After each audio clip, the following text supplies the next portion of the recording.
Assalamualaikum warahmatullahi wabarakatuh. Pada kesempatan ini saya akan membahas tentang uji hipotesis menggunakan McNemar test. Nah, uji McNemar test itu diperkenalkan oleh seorang ahli psikologi bernama Quinn McNemar pada tahun 1947. Uji ini digunakan untuk penelitian yang membandingkan sebelum dan sesudah peristiwa atau treatment di mana tiap objek digunakan sebagai pengontrol diri sendiri. Jadi ini biasanya digunakan statistik non-parametrik ya. Nah, untuk melakukan uji hipotesis dua sampel berpasangan itu biasanya digunakan McNemar test. Nah, biasanya McNemar test itu datanya digunakan untuk uji ini bertipe data nominal. Pada umumnya, data itu ditabulasikan dalam bentuk tabel kontingensi 2x2. Biasanya, rancangan penelitian dinyatakan dengan sebelum dan sesudah, yaitu data berpasangan. Data berpasangan biasanya memiliki ciri-ciri bahwa satu sampel dikenai perlakuan 2 kali, misalnya sebelum minum obat dan sesudah minum obat. Maksudnya, pada pasien yang sama diamati kondisi kesehatannya saat sebelum dan sesudah minum obat. Nah, untuk melakukan uji hipotesis menggunakan McNemar test itu ada beberapa tahap. Yang pertama adalah rumusan hipotesisnya, yaitu H0 tidak ada perbedaan antara sebelum dan sesudah perlakuan. H1 itu ada perbedaan antara sebelum dan sesudah perlakuan. Lalu yang kedua menentukan taraf nyata dan chi-square tabel. Jadi untuk McNemar test ini menggunakan chi-square atau chi-square. Nah, menentukan taraf nyata berdasarkan soal dan gunakan tabel chi-square dengan derajat bebasnya sama dengan 1. Jadi untuk McNemar test itu derajat bebasnya sudah ditentukan, yaitu 1. Lalu untuk kriteria pengujiannya untuk satu arah, terima H0 jika chi-square kurang dari chi-square kuadrat dari 2A, 2 alfa, dan tolak H0 jika chi-square kuadrat lebih besar dari sama dengan chi-square kuadrat 2 alfa. Sedangkan uji dua arah, terima H0 jika chi-square kuadrat kurang dari chi-square alfa, dan tolak H0 jika chi-square lebih besar atau sama dengan chi-square alfa.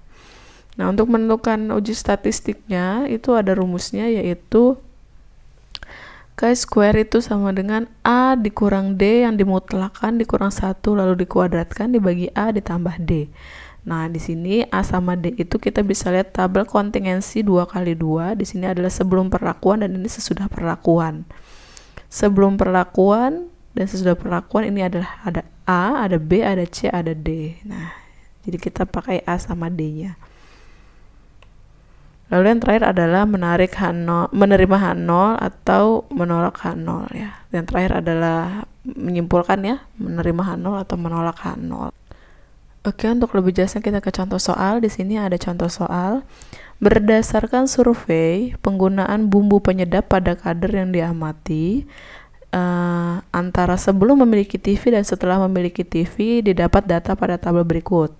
Selidikilah dengan alfa 5% apakah ada perbedaan penggunaan bumbu penyedap makanan. Nah, sebelum dia memiliki TV, dia positif menggunakan bumbu penyedap, tetapi sudah memiliki TV, dia tidak menggunakan bumbu penyedap lagi. Ya, dan seterusnya, diambil sampel sebanyak 21 orang. Nah, di sini step pertamanya adalah kita melakukan pengujian hipotesis, yaitu rumusan hipotesisnya. H0-nya adalah di sini ya.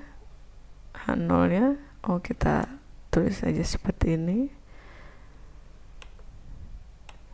Ya.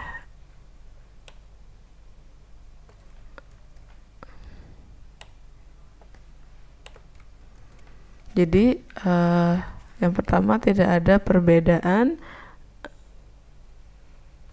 sebelum atau sudah perlakuan, atau bisa juga kita tidak ada beda makanan yang dihidangkan antara sebelum dan sesudah punya TV ya, dan tidak ada perbedaan antara sebelum dan sesudah memiliki TV.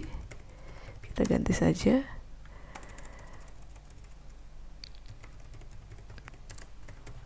Yang ini sesudah memiliki TV. tadi adalah penggunaan penyedap makanan ya. Tidak ada perbedaan penggunaan penyedap makanan antara sebelum dan sesudah memiliki TV. Lalu yang ini ada perbedaan penggunaan penyedap makanan. Jadi setelah dia nonton, wah ternyata penyedap makanan ini bagus untuk makanan atau buruk untuk makanan gitu. Lalu step yang kedua yaitu menentukan taraf nyata dan chi-square tabelnya. Jadi di sini taraf nyata yaitu nilai alfanya sebesar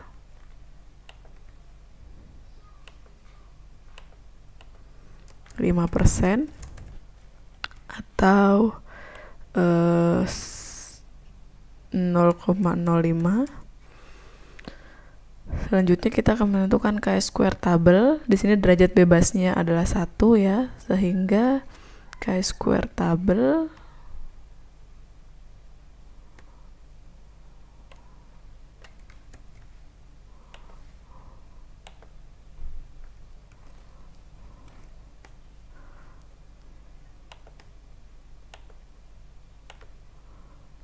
sini chi-square tabelnya dengan derajat bebasnya 1.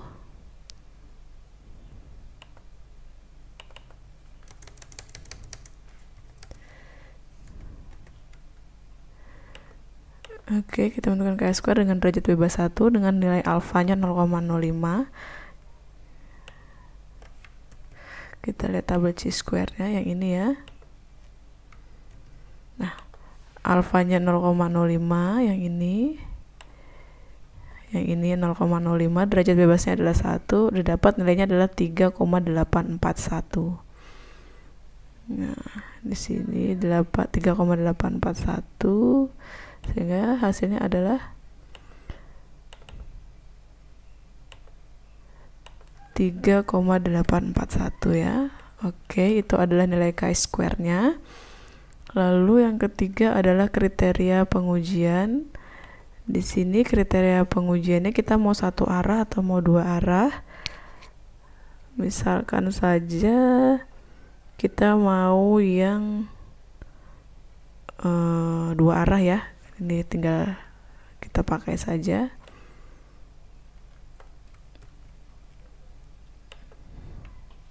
Ini adalah kriteria pengujian.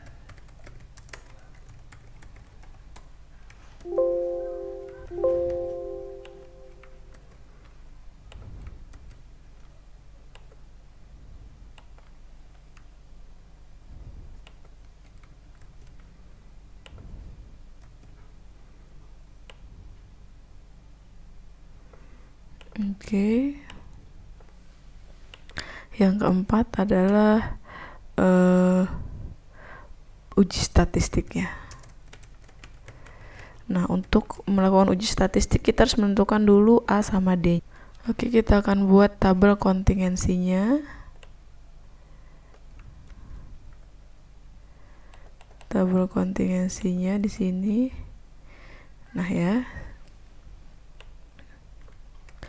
Yang ini sesudah perlakuannya.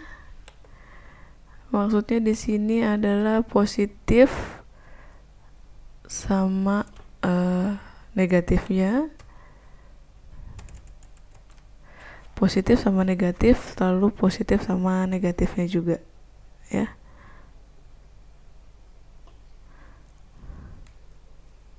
Nah, di sini negatif, di sini positif. Lalu di sini positif. Nah, sebelum perlakuannya juga sama.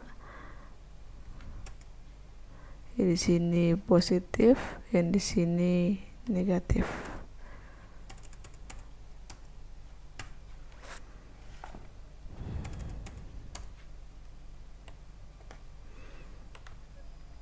Oke.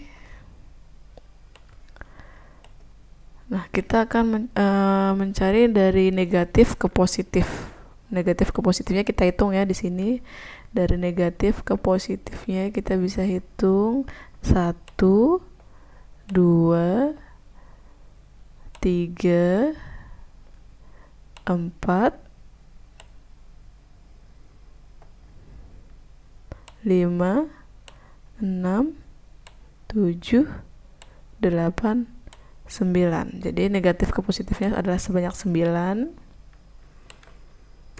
Lalu positif ke positif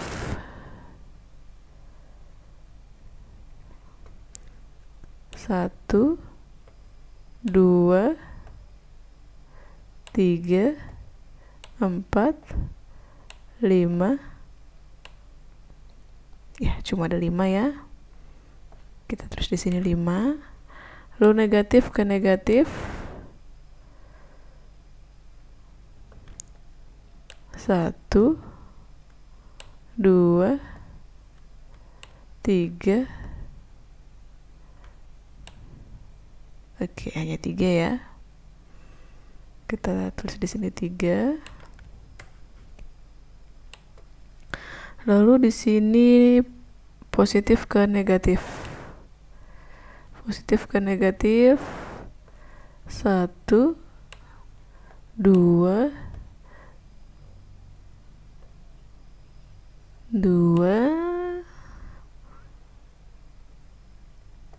3, 4.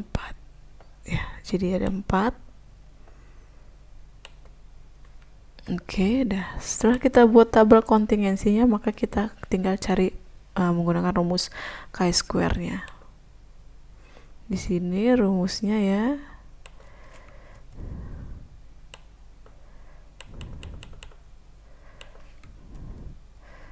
Nah, chi-square sama dengan A di sini ya A-nya tadi. Ini adalah A-nya, ini B-nya, ini C-nya, ini D-nya. Nah, A-nya kita ganti dengan 9, D-nya 4, A-nya 9, D-nya 4. Oke, nah sehingga kalau kita cari hasilnya yaitu sama dengan buka kurung, ini mutlak ya, absolut dari 9 dikurang 4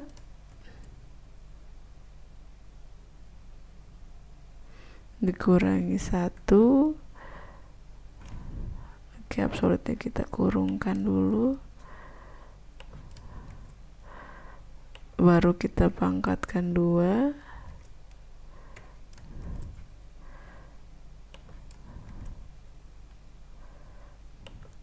dibagi 9 ditambah 4.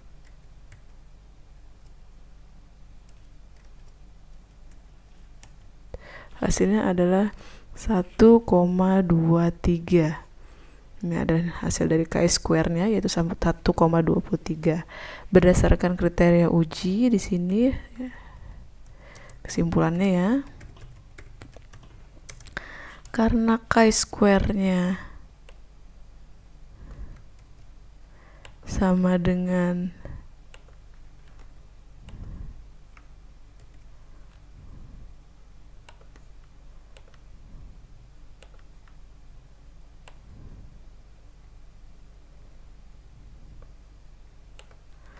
sama dengan 1,23 itu, sedangkan chi-square hitungnya 3,8 berarti dia lebih besar ya. 3, ya, berarti lebih kecil dari chi-square hitungnya, chi-square alfanya yang ini ya.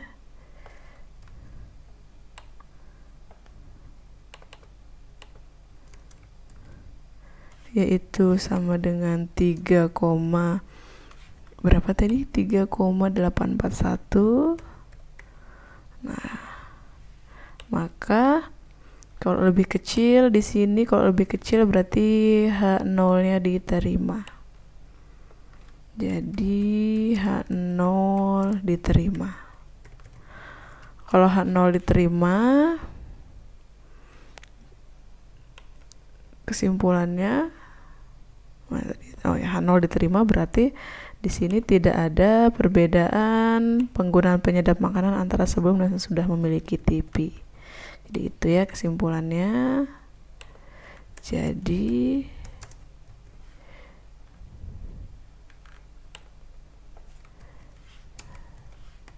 kesimpulannya tidak ada perbedaan penggunaan penyedap makanan antara sebelum dan sesudah memiliki TB. Demikianlah penjelasan saya mengenai NEMAR test atau McNemark test pada statistik non parametrik. Saya akhiri. Assalamualaikum warahmatullahi wabarakatuh.